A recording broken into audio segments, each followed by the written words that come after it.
Hello everyone, welcome back to the Samajik Guru channel. आज हम करने जा रहे हैं क्लास 10th के सोशल साइंस का सैंपल पेपर जो कि नवंबर 2022 के एग्जाम्स के लिए है।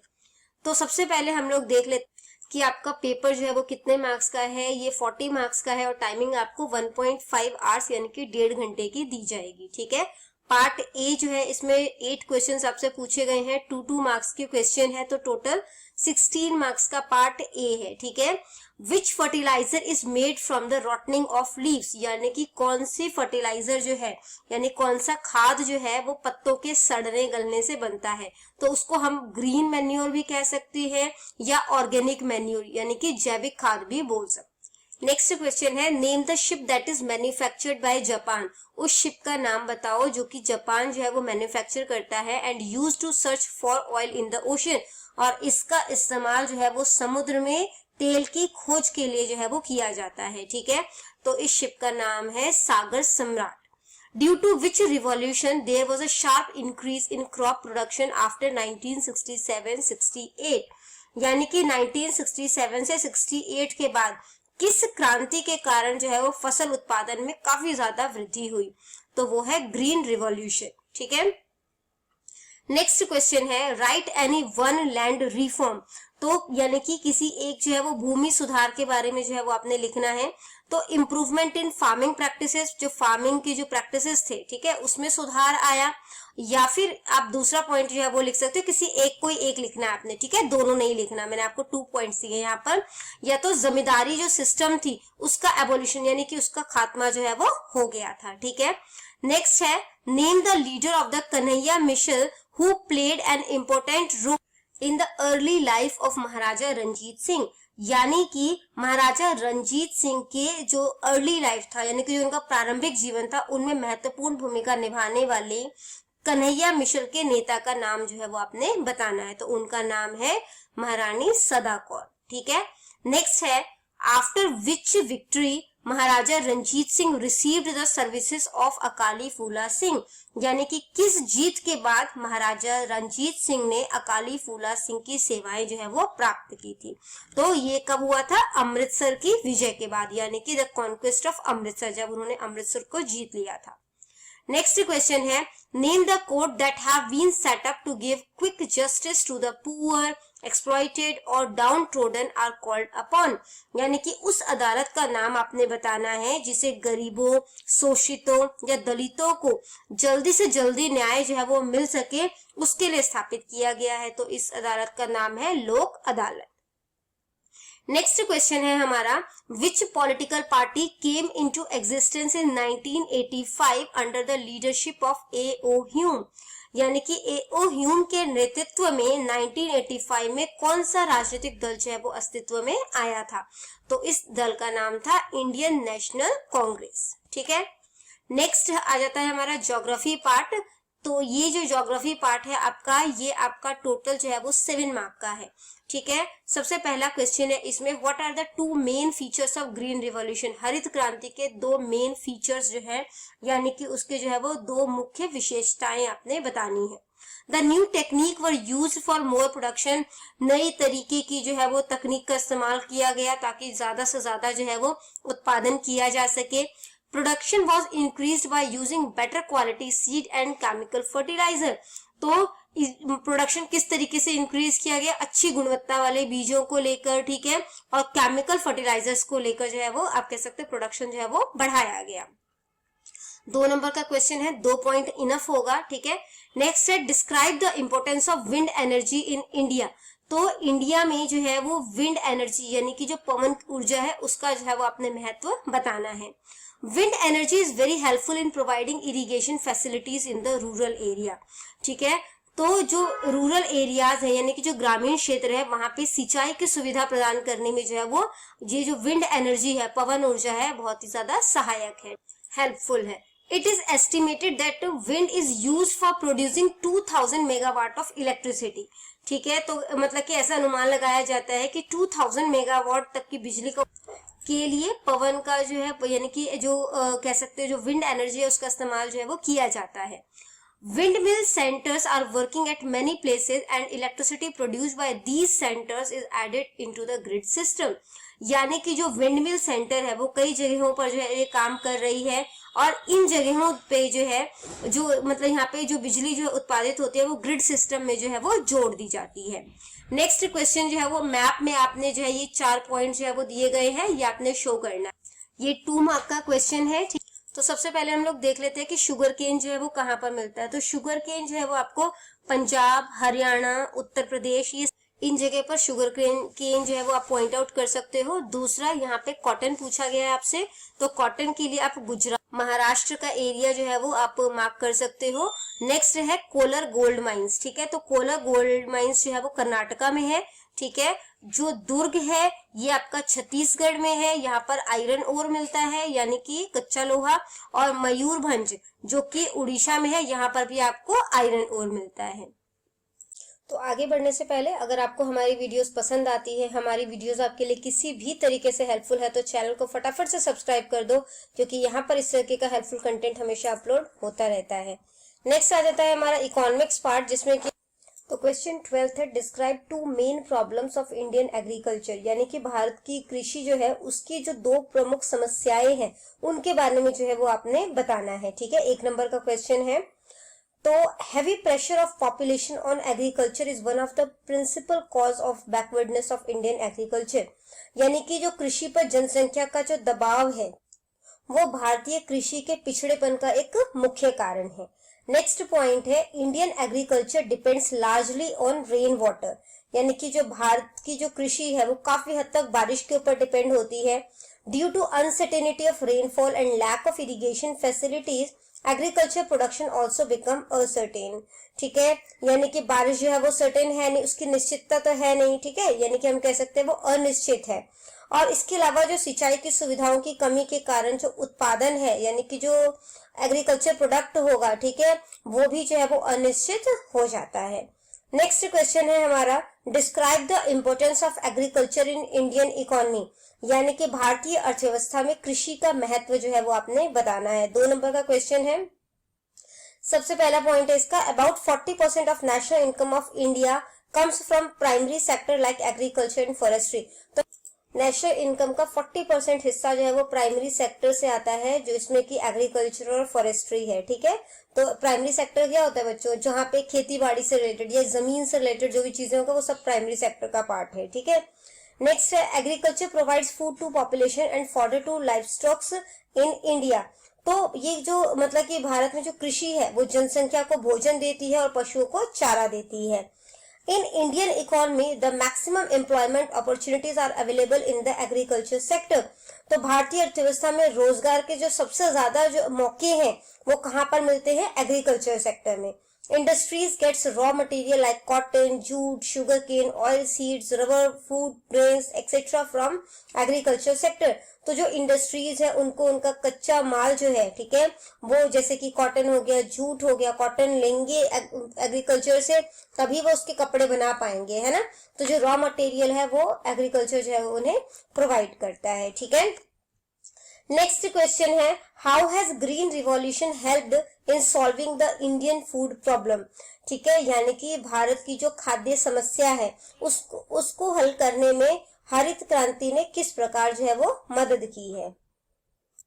2 नंबर का क्वेश्चन है, as a result of green revolution in 1967 to 68 and in the following years production of crop increase rapidly. तो ग्रीन रिवॉल्यूशन की वजह से 1967 और 68 और उसके जो बाद के साल थे, ठीक है, उसमें जो है वो क्रॉप जो है यानी कि जो फसल है उसके उत्पादन में काफी जो है वो वृद्धि हुई। In this year, the production of food grains had increased to 950 lakh tons in India. ठीक है, तो यहाँ पर जो है वो मतलब कि कह सकते हो इस वर्ष में जो भारत में जो फूड ग्रेन्स है उनका उत्पादन बढ़कर 950 लाख टन जो है वो हो गया था, ठीक है।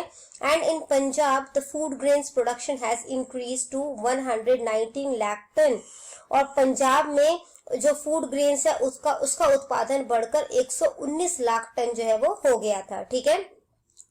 Consequently, per capita availability of food grains has also increased. तो इसका नतीजा क्या हुआ कि खाद्यान्न की जो प्रति व्यक्ति उपलब्धता है, यानी हर इंसान को कितना जो है वो फूड ग्रेन मिले, उसके दर में भी जो है वो वृद्धि हुई। Imports of food grains have decreased considerably. ठीक है, तो इससे जो है वो क्या हुआ, जो खाद्य जो हमें बाहर से जो है दूसरी कंट्री से जो हमें फूड ग्रेन मंगवाना पड़ता था उसमें कमी आई। और इस तरीके से green revolution has proved helpful in solving the food problems of the country to a great extent.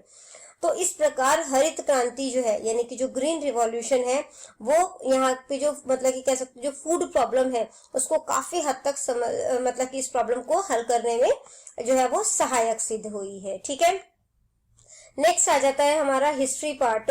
History part में सबसे पहला क्वेश्चन जो है वो आपसे पूछा गया, write about the battle of Chappar Chiri and Sirhind.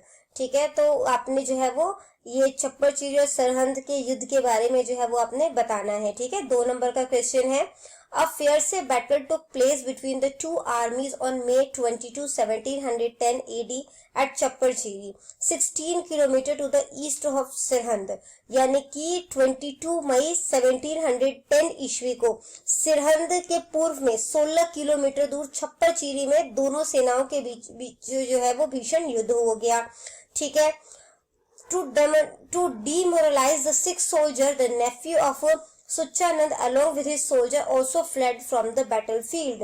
ठीक है, तो सिख सैनिकों को हतोत्साहित करने के लिए, ठीक है, ताकि उनको डीमोटिवेट करने के लिए जो है जो सुच्चानंद का भतीजा जो है अपने सैनिकों के साथ युद्ध के मैदान से भाग गया। तो बंदा बहादुर जो है वो स्वयं अपने सैनिकों का हौसला बढ़ाने के लिए आगे आए।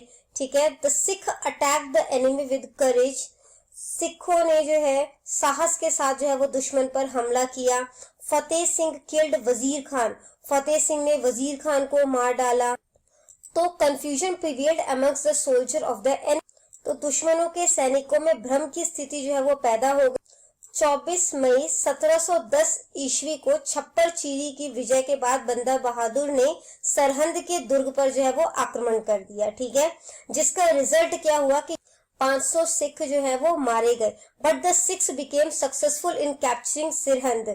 लेकिन जो सिख है वो सरहंद पर कब्जा करने में सफल हो गए। The six got about 2 crore rupees from the treasury of Wazir Khan.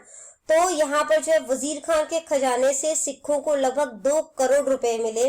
बंदा Bahadur acquired a lot of money from Suchanand and from the house of the officials.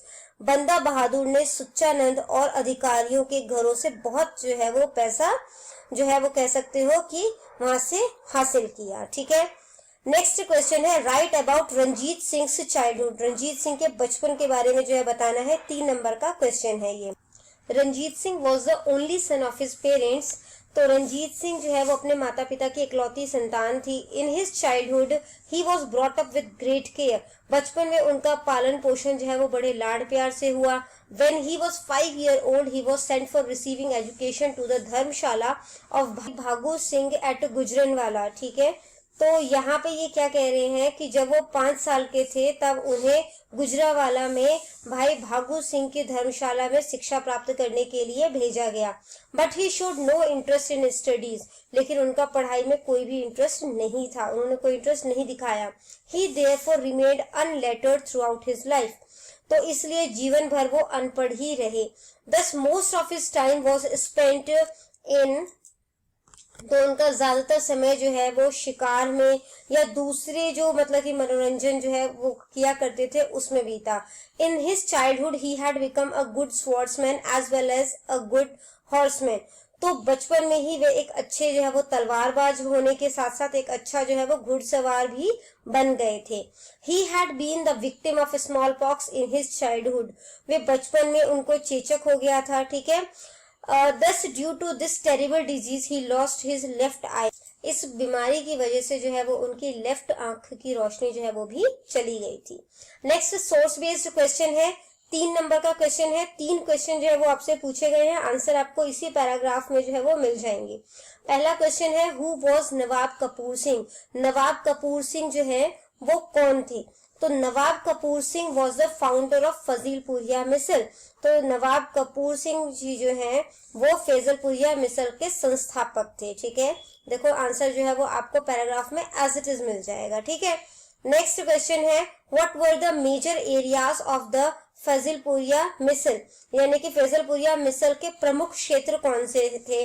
तो ये कहाँ कहाँ तक फैला हुआ था, जलंधर, नूरपुर, बहरामपुर, पट्टी, ठीक है, तो वो उसका आंसर हो गया। By what other name Faizalpuria Misl is known, तो क्वेश्चन है फैजलपुरिया मिसल को और किस नाम से जो है वो जाना जाता है, तो उसको जो है वो किस नाम से जाना जाता है, सिंहपुरिया मिसल के नाम से, ठीक है।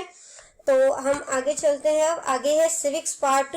तो इसमें सबसे पहला क्वेश्चन आपसे पूछा गया है, examine the process of appointment of chief minister in a state, तो किस तरीके से एक राज्य के मुख्यमंत्री की जो वो नियुक्ति होती है उसके बारे में आपने बताना है, 1 नंबर का क्वेश्चन है, ठीक है।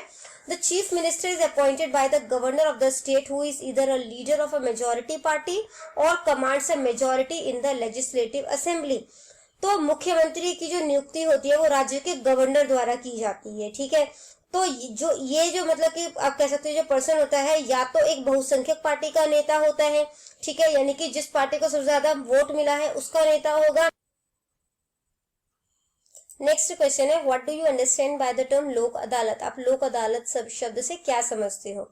In India the Lok Adalat have come into existence with the sole purpose to give quick justice to the poor और एक्सप्लॉइटेड और डाउन ट्रोडन, तो लोक अदालत शब्द का अस्तित्व ही तब आया और इसका एक जो है एक सोल पर्पस जो है, मुख्य उद्देश्य जो है वो इसका ये है कि जल्दी से जल्दी जो है वो गरीबों को, जो शोषित, उनको न्याय दिलाया जा सके। The first meeting of the Lok अदालत वॉज हेल्ड इन दिल्ली, पहली मीटिंग जो लोक अदालत की थी वो दिल्ली में हुई थी 6 अक्टूबर 1985 को, ठीक है।